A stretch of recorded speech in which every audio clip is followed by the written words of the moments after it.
સમગ્ર ગુજરાતમાં બીજા નંબરનું સ્થાન ધરાવતી અને સૌરાષ્ટ્રની સૌથી મોટી જીજી હોસ્પિટલમાં હજારો દર્દીઓ સારવાર અર્થે આવે છે. જીજી હોસ્પિટલની આંકડાકીય વધુ વિગતો જાણવા માટે જીજી હોસ્પિટલના ઇન્ચાર્જ તબીબી અધિક્ષક ડોક્ટર વિજય પોપટની જીટીપીએલ જામનગર ન્યૂઝના મેનેજિંગ એડિટર જેસભાઈ રૂપારેલિયાએ આજે શનિવારે સવારે મુલાકાત લીધી હતી. આ મુલાકાત દરમિયાન ડોક્ટર વિજય પોપટે જણાવ્યું હતું કે સપ્ટેમ્બર 1927માં ઇરવિન હોસ્પિટલના નામે આ હોસ્પિટલની સ્થાપના થઈ હતી.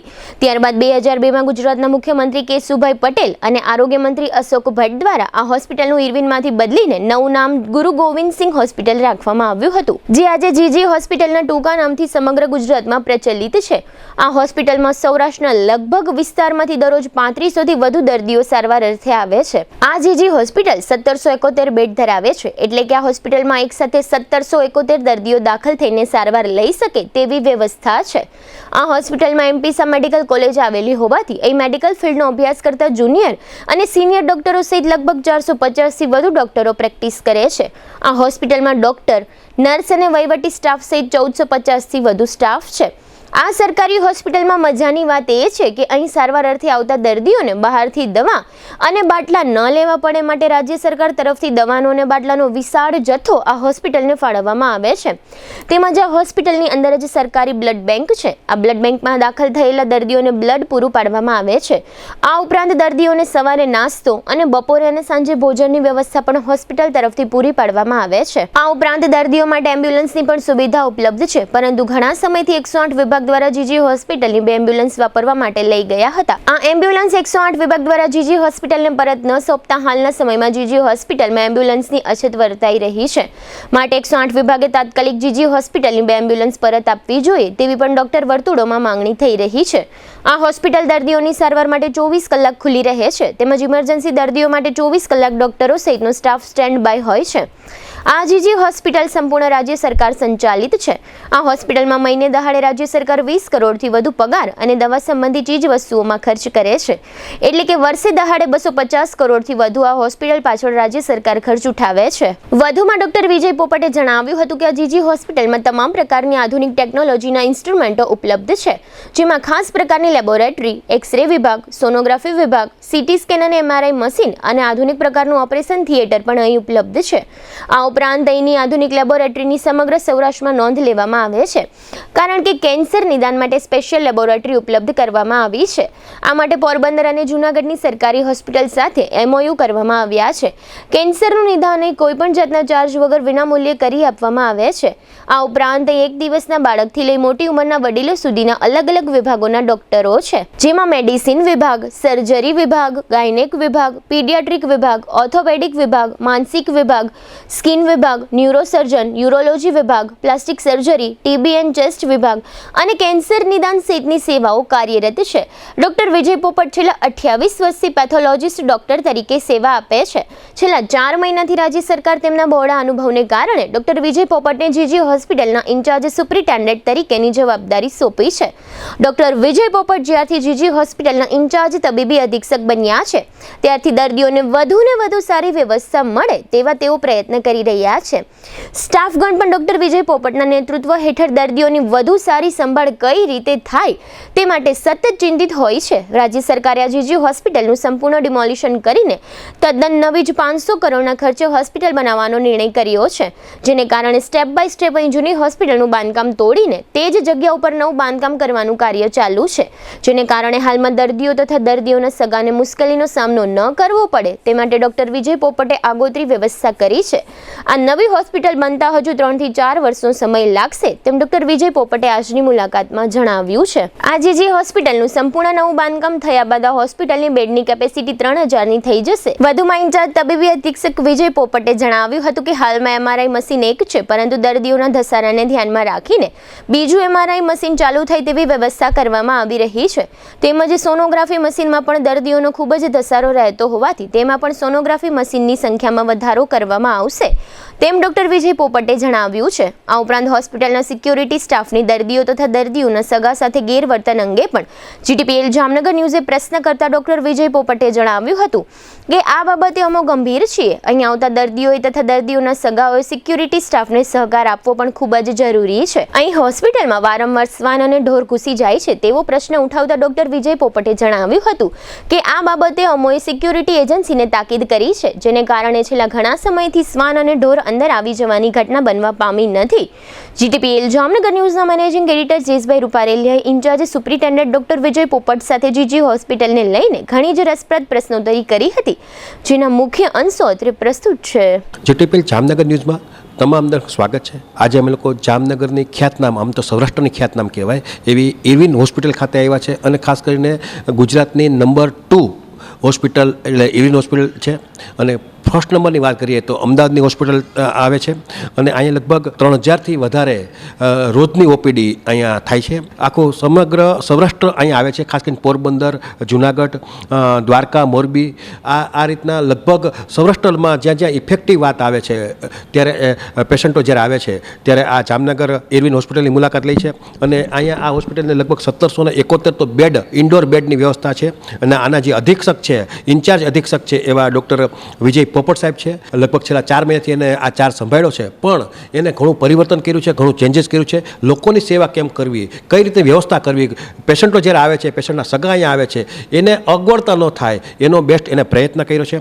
તો આપણી સાથે ડૉક્ટર વિજય પોપટ સાહેબ આપણી સાથે જોડાયેલા છે. આપણે એમને પૂછ્યો કે સાહેબ, જે પ્રમાણે તમારે આ જે ઇરવિન હોસ્પિટલ છે એની અંદર લગભગ 3500 પેશન્ટ અહીંયા આવે છે, તો કઈ ટાઈપની વ્યવસ્થા છે અને ખાસ કરીને છેલ્લા 4 મહિના દરમિયાન તમે આ ચાર્જ સંભાળ્યો છે, શું લાગે છે અને શું પરિવર્તન લઈ આવવું જોઈએ હવેના સમયમાં? આપણે બધા જાણીએ છીએ કે સૌરાષ્ટ્રની આ સૌથી મોટી હોસ્પિટલ છે, જ્યાં સમગ્ર સૌરાષ્ટ્રમાંથી દર્દીઓ આવે છે. દર્દીલક્ષી સેવાઓને વધારે સારી બનાવવા માટે સરકાર આ હોસ્પિટલનું નવીનીકરણ કરી રહી છે, કારણ કે આ હોસ્પિટલને હમણાં સપ્ટેમ્બરથી 100મું વર્ષ બેસશે, એટલે કે આવતા વર્ષે 100 વર્ષ પૂરા થશે. તો નવીનીકરણના ભાગરૂપે આખી જૂની હોસ્પિટલને તોડી અને કુલ 7 બ્લોકનું નિર્માણ કરવામાં આવશે, જેમાં દરેક બ્લોક 9 માળનો હશે. દરેક પ્રકારની સુવિધાઓ પૂરી પાડવામાં આવશે. સુપર સ્પેશિયાલિટીની સેવા પણ ઉપલબ્ધ રહેશે. હાલના સમયમાં જોઈએ તો 2 બ્લોકનું કામ ચાલી રહ્યું છે હોસ્પિટલના,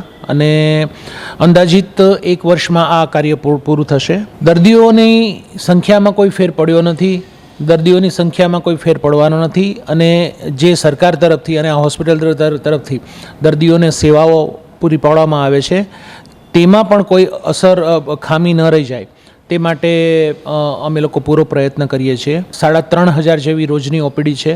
1800ની આસપાસ ઇન્ડોરની કેપેસિટી છે, ઇન્ડોર દર્દીની કેપેસિટી છે આ હોસ્પિટલની. તો એ બધી સેવાઓ સરખી રીતે પૂરી પાડી શકાય તે માટે અમે દરેક પ્રકારના પ્રયત્ન કરી રહ્યા છીએ. ખાસ કરીને સાહેબ, અહીં જે ડૉક્ટરોની વાત કરીએ તો કેટલાક ડૉક્ટરો અહીંયા આપણને દર્દીઓને સેવા આપતા હશે? 300 જેટલી અલગ અલગ વિભાગની ફેકલ્ટીઝ છે. તે સિવાયના પણ જે તબીબો છે તે આશરે 300 છે, અને 150 થી પોણા 200 રેસિડેન્ટ ડૉક્ટર્સ ને અહીંયા એડમિશન મળે છે. તો એ રીતે જોતાં કુલ 450 ડૉક્ટર્સ અહીંની જનતાની સેવા કરી રહ્યા છે. સાહેબ, ટોટલ સ્ટાફ કેટલો હશે? ટોટલ સ્ટાફ હોસ્પિટલનો ગણીએ તો ડૉક્ટર સાથે 1500ની આજુબાજુ છે.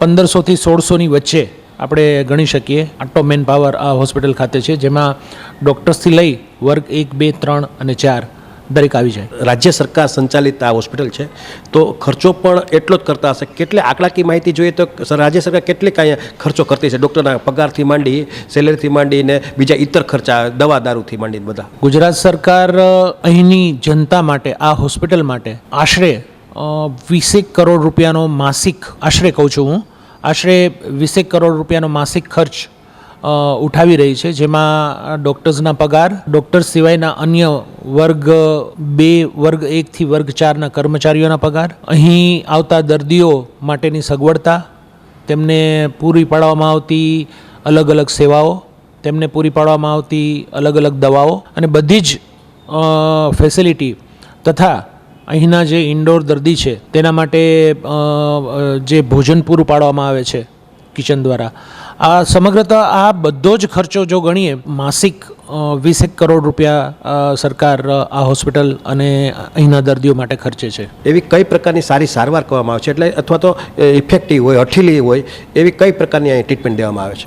ટ્રીટમેન્ટની વાત કરીએ તો જામનગર જીજી હોસ્પિટલ તેની ટ્રીટમેન્ટ માટે જાણીતી છે અને વિવિધ ગામ અને શહેરોમાંથી અહીંયા દર્દીઓ આવતા રહે છે. તાજેતરના ભૂતકાળમાં જો આપણે જોઈએ તો કોરોના સામે આ હોસ્પિટલે એક ખૂબ જ મોટી લડાઈ લડેલી છે અને જે સફળતાપૂર્વક તે લડાઈ લડેલી છે. તો દરેક પ્રકારની સેવા આ હોસ્પિટલ ખાતે ઉપલબ્ધ છે.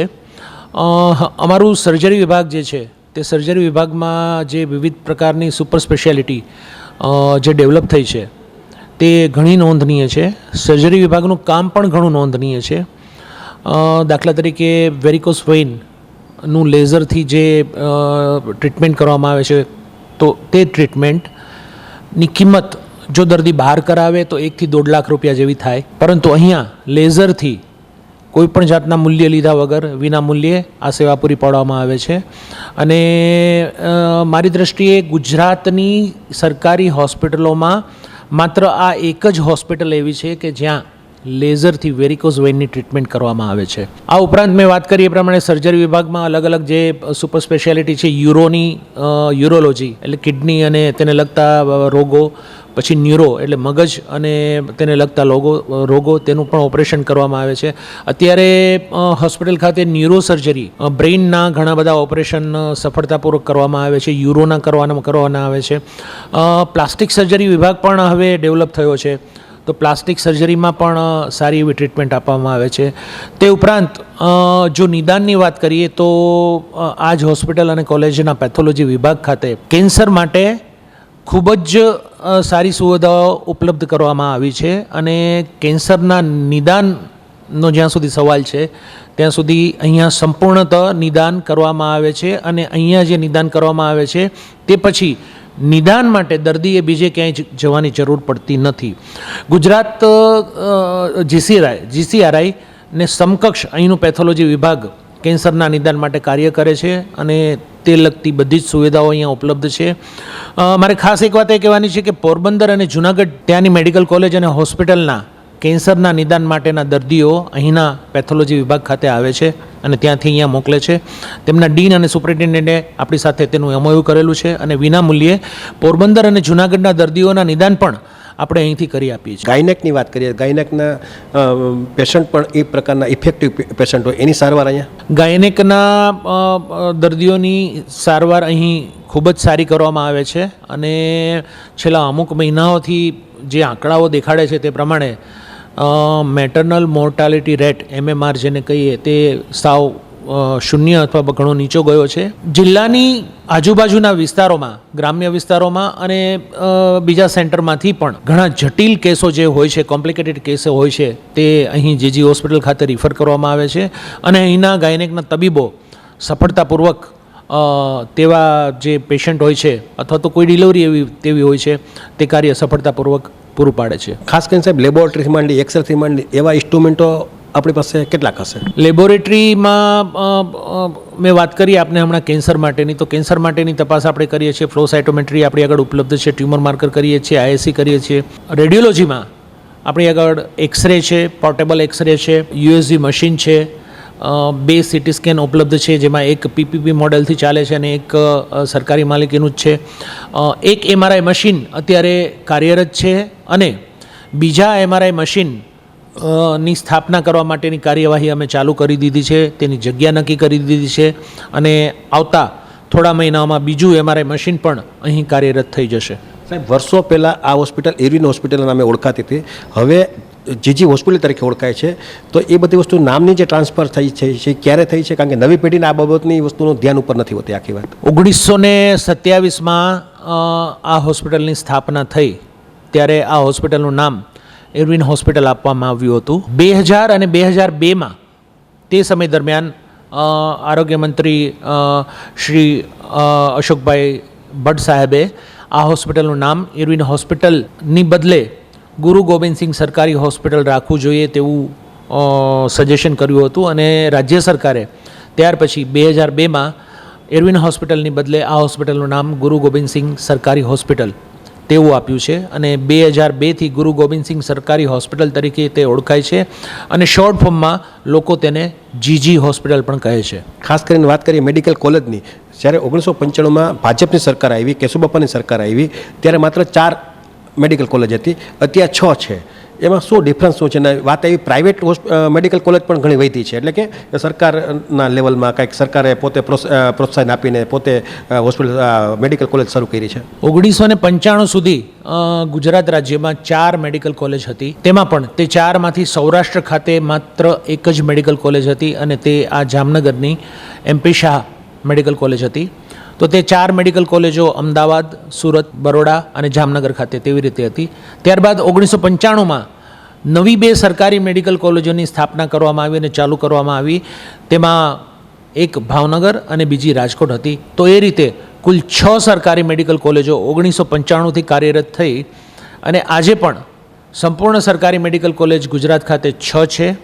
PPP મોડલ પર રાજ્ય સરકારે જીમર્સ ના નામ હેઠળ બીજી 13 મેડિકલ કોલેજો ચાલુ કરી છે. એટલે આ સંખ્યા 19 સુધી પહોંચે છે. બીજી પ્રાઇવેટ મેડિકલ કોલેજ અને બ્રાઉનફિલ્ડ મેડિકલ કોલેજ કે જેમાં સરકાર આર્થિક મદદ કરે છે, તેવી રીતે ગુજરાતમાં હાલ 40 જેટલી મેડિકલ કોલેજ કાર્યરત છે. સાહેબ, તમે આમ તો 28 વર્ષથી તમે આમાં એક્ટિવ છો આ હોસ્પિટલમાં, અને ખાસ કરીને પેથોલોજીસ્ટ લેબોરેટરીથી માંડીને ઘણો તમે અહીંયા પોતાના ડિપાર્ટમેન્ટમાં તમારા વ્યક્તિગત જ્યારે વાત હતી, અધિક્ષકનો ચાર્જ નહોતો એ પહેલાં તમે ઘણી અહીંયા પ્રગતિ કરી છે, ડેવલપ કર્યું છે.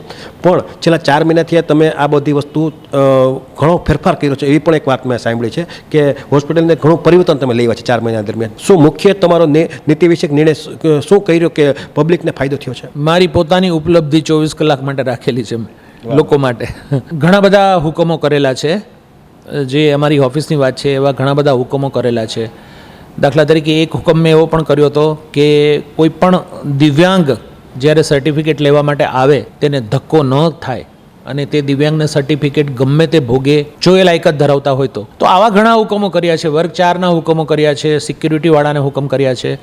થોડી તકલીફ મને એ છે કે બહુ મોટો વિસ્તાર છે, આ બહુ બધા એમ્પ્લોઈઝ અહીંયા કામ કરે છે, તો એ રીતે બહુ મોટો વિસ્તાર છે.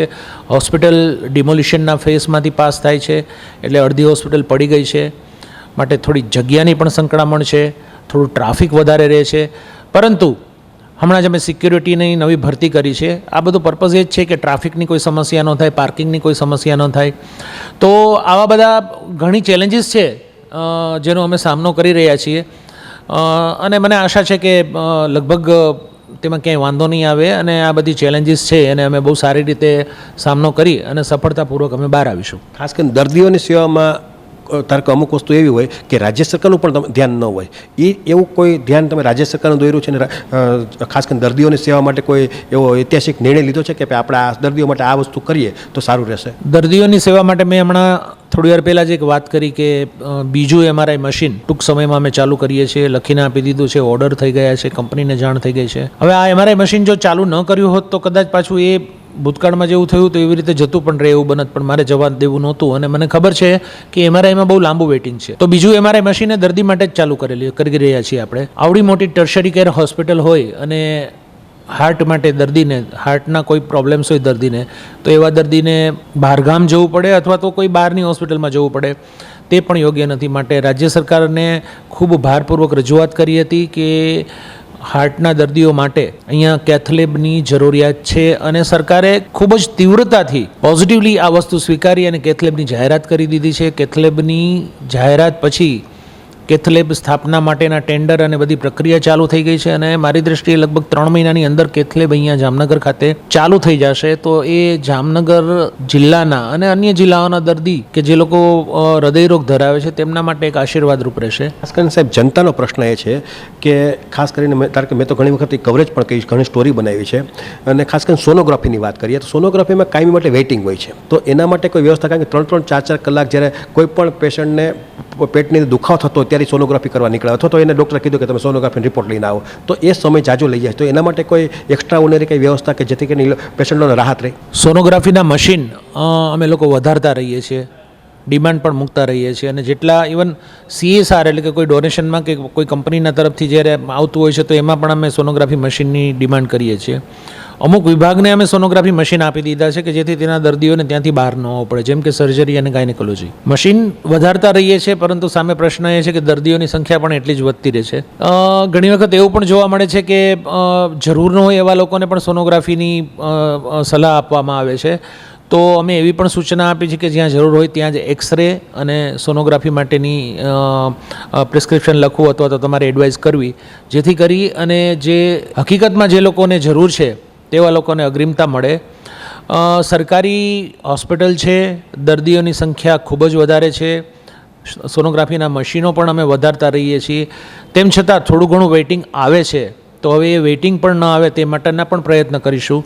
પરંતુ એક વસ્તુ ચોક્કસ છે કે સંખ્યા ઘણી વધારે છે, આ વસ્તુ પણ દરેક લોકોએ સમાજમાં ધ્યાનમાં રાખવી. અને બીજું, સોનોગ્રાફી કરવાવાળા ડૉક્ટર્સ જે છે તેઓ પણ અવિરતપણે એનું આ કાર્ય ચાલુ જ રાખતા હોય છે.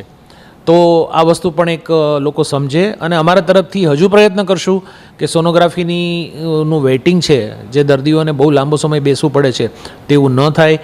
પ્રેગ્નેન્ટ લેડીઝ માટે સોનોગ્રાફીની અમે અલગથી વ્યવસ્થા કરી છે, કારણ કે સગર્ભા જે સ્ત્રીઓ હોય તેમને કોઈ તકલીફ ન પડે તેનું પણ અમે પૂરું ધ્યાન રાખીએ છીએ. જ્યારે મલ્ટીટાસ્ક હોય છે, અત્યારે તો મલ્ટીટાસ્ક ચાલી રહ્યું છે, તો એમાં આ પણ એક વાત છે, તો હજુ પણ એમાં પણ ધ્યાન આપી અને જેટલું પણ વેઇટિંગ ઓછું કરી શકાય અથવા દર્દીને ઓછી તકલીફ પડે તેના માટે પૂરતા પ્રયત્ન કરવામાં આવશે. ખાસ કરીને સાહેબ બીજો એક જનતાનો પ્રશ્ન એ છે, કારણ કે જે હોસ્પિટલ છે, રાજ્ય સરકાર છે, વર્ષે દાડે 250 કરોડથી વધારે પૈસા વાપરે છે, પણ વસ્તુ એ છે કે ક્યારેક સિક્યુરિટીનો સારો વ્યવહાર પેશન્ટો સાથે અથવા પેશન્ટના સગા સાથે ન હોવાને કારણે જ્યારે સિક્યુરિટીની વાત આવે છે ત્યારે એને ટ્રેનિંગનો અભાવ હોય છે, એનો જે વ્યવહાર હોય છે, વાર્તાલાપ હોય છે, એ બરોબર ન હોવાને કારણે મીડિયામાં વારંવાર સોશિયલ મીડિયાથી માંડી બધા મીડિયામાં ચમકે છે. તો એ પણ એક ચિંતાનો વિષય છે સમાજ માટે અને ખાસ કરીને રાજ્ય સરકાર અને જે હોસ્પિટલ માટે. સિક્યુરિટી ની જો કોઈ બેદરકારી અથવા તો અયોગ્ય વર્તન હશે તો તેમની સામે ચોક્કસપણે કડક પગલાં લેવામાં આવશે. સાહેબ, પણ ટ્રેનિંગ જે એને દેવી જોઈએ, ખરેખર ડ્યુટી જેટ કરતાં પહેલાં એને પબ્લિક સાથે, જનતા સાથે કઈ ટાઈપનો વ્યવહાર કરવો એની ટ્રેનિંગ અત્યારે આ સમયમાં જરૂર છે. એને એક એસઓપી તો આપવી પડશે કે આટલી લક્ષ્મણ મર્યાદામાં તમારે એની સાથે વાત કરવાની રહેશે. હું તમને ઓર્ડર દેખાડું. આવતા અઠવાડિયે જ બધા સિક્યુરિટીની એક પરેડ રાખેલી છે, જેમાં બધાને સૂચના આપવામાં આવશે, જેથી કરીને તેમનું વર્તનમાં જો કોઈ ઉણપ હોય તો એ ઉણપ દૂર. અને બીજી એક વસ્તુ એ પણ સમજવાની જરૂરી છે કે સિક્યુરિટી એ કડક બનવું જ પડશે. સિક્યુરિટી કડક બને છે, એ સહન નથી કરતા અને સામનો કરે છે, એને કારણે પણ ઘણીવાર વાર્તાલાપ જે છે, શબ્દોની જે માયાજાળ છે, એમાં જનતાને દુઃખ લાગે.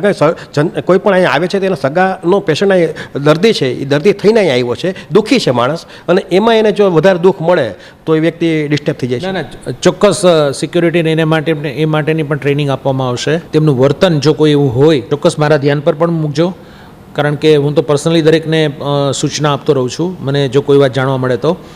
અને સિક્યુરિટીનું વર્તન ચોક્કસપણે દર્દી સાથે ખૂબ જ સારું અને ઉષ્માભર્યું હોવું જોઈએ, તેવા સાથે હું સંમત છું. એક વસ્તુ એ પણ છે કે દર્દીના સગાઓએ પણ સાથે સાથે સમજવું પડશે, અને જો હોસ્પિટલ પ્રિમાઇસીસ ની અંદર જે ડિસિપ્લિન છે એ જાળવવી પડશે. જેટલી વ્યક્તિઓને જવાની મંજૂરી હોય એટલી વ્યક્તિઓએ જ જવું જોઈએ. સામે જીદ કરી અને વધારે વ્યક્તિઓ અંદર જવા માટે જે માથાકૂટ કરે છે એ પણ ન થવી જોઈએ. આજે એક નિયમ બનાવ્યો છે કે કોઈએ પાન કે મસાલા સાથે અંદર પ્રવેશ કરવો નહીં, અને એવી વ્યક્તિને જો રોકવામાં આવે અને તેની સામે કડક થવામાં આવે અને એનો ઉહાપો કરે એ પણ અયોગ્ય છે.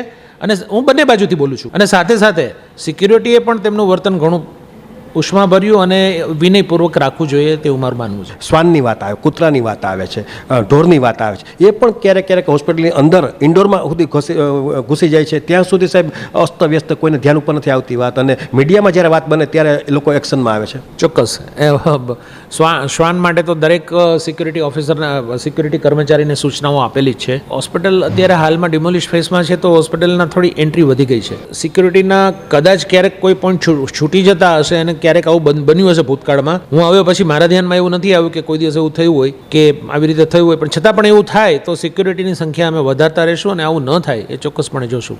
ડૉક્ટર વિજય પોપટ સાહેબ હતા, એટલા બધા પોઝિટિવ છે, અને ખાસ કરીને છેલ્લા 4 મહિના દરમિયાન અહીંયા આવ્યા છે, પણ એટલો એને આખો ચેન્જીસ લઈ આવ્યા છે. ખાસ કરીને સ્ટાફની વાત આવે તો સ્ટાફમાં પણ લોકોને, ખાસ સ્ટાફના જે સ્ટાફ છે એને પણ કામ કરવાનો હરખ જાગ્યો છે. ડૉક્ટરોને પણ એક સેવા કરવાનો હરખ જાગ્યો છે, કારણ કે જો લીડરશિપ પરફેક્ટ હોય, લીડરશિપ પોઝિટિવ હોય અને એની વારંવાર ડૉક્ટર સાહેબ વિજય પોપટ સાહેબ તો એને ધન્યવાદ પણ આપે છે, એને કોંગ્રેચ્યુલેશન આપે છે, થેન્ક યુ કહે છે. તો આ બધી વસ્તુ સ્ટાફને પણ એની કામની કદરની જો એને ગુણ મળતા હોય તો 100% સ્ટાફ પણ એક્ટિવ રહે છે.